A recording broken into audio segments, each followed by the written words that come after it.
So in this talk, I'm just going to introduce you to the particular story in the Metamorphoses of Pyramus and Thisbe. So here's that story.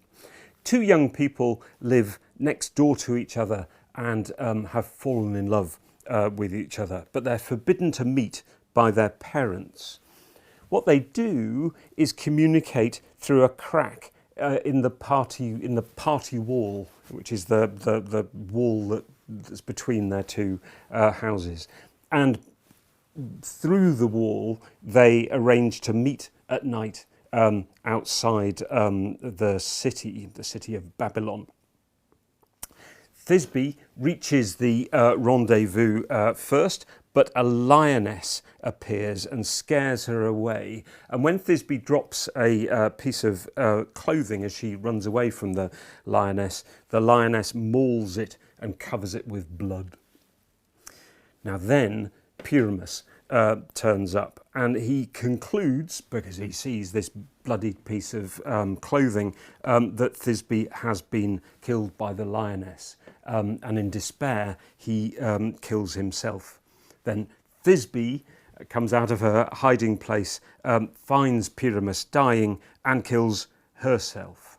Finally, they do come together because their ashes are collected together in one burial urn. Okay, so that's the story of Pyramus and Thisbe. It was a very old story before Ovid chose it to retell it. As I say, it takes place in the city of Babylon, which is a very ancient city, even in the view of the Romans. It was a very ancient city. And Ovid describes the city of Babylon as having been surrounded with baked walls by a queen called Semiramis. In other words, the walls of Babylon were made of brick. And Semiramis was in fact a historical figure way back in the 800s BC, a queen about whom we know quite a lot. But a lot of mythology had built up around her, including that she was married to Ninus. And it's at the tomb of Ninus that Pyramus and Thisbe arrange to meet. As for Pyramus and Thisbe and the story of Pyramus and Thisbe specifically, what they may originally have been, or the story may originally have been somewhat different. It seems that they were lovers in another version of the story, but Pyramus became a river and Thisbe was turned into a spring. So it's a love story with a metamorphosis, with a change, but rather different from the one that Ovid gives us.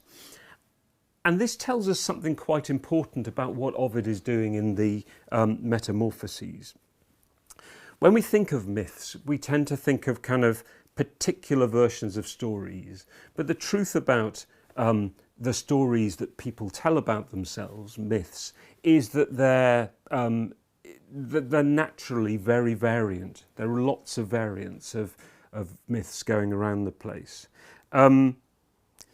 Similarly, with every story that Ovid told, there were many versions of it.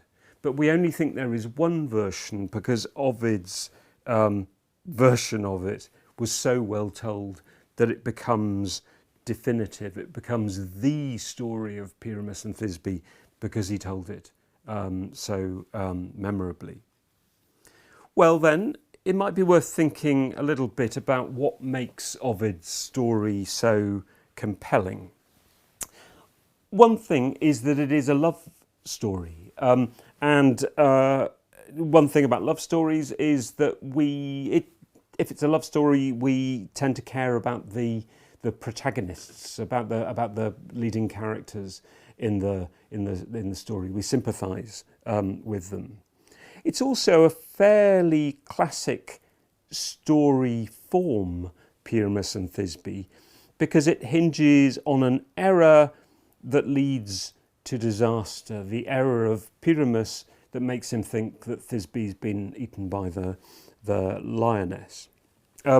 We, for whatever reason, something deeply embedded in our humanness or something, we like this kind of story. Shakespeare, for example, adopted it for a reasonably successful play called Romeo and Juliet.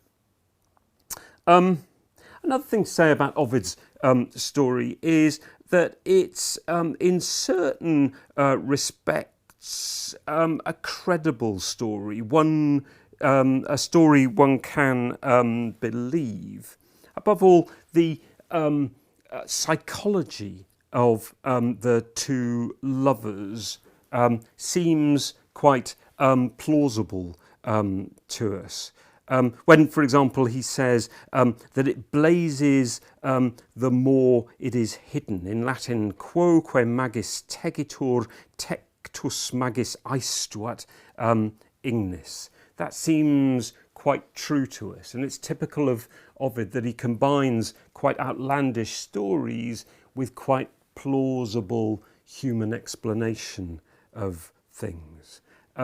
Aside from anything else, Ovid's stories tend to be warm and human, though in my next lecture I'll suggest ways that might seem to contradict that, less warm, less human aspects of Ovid's storytelling.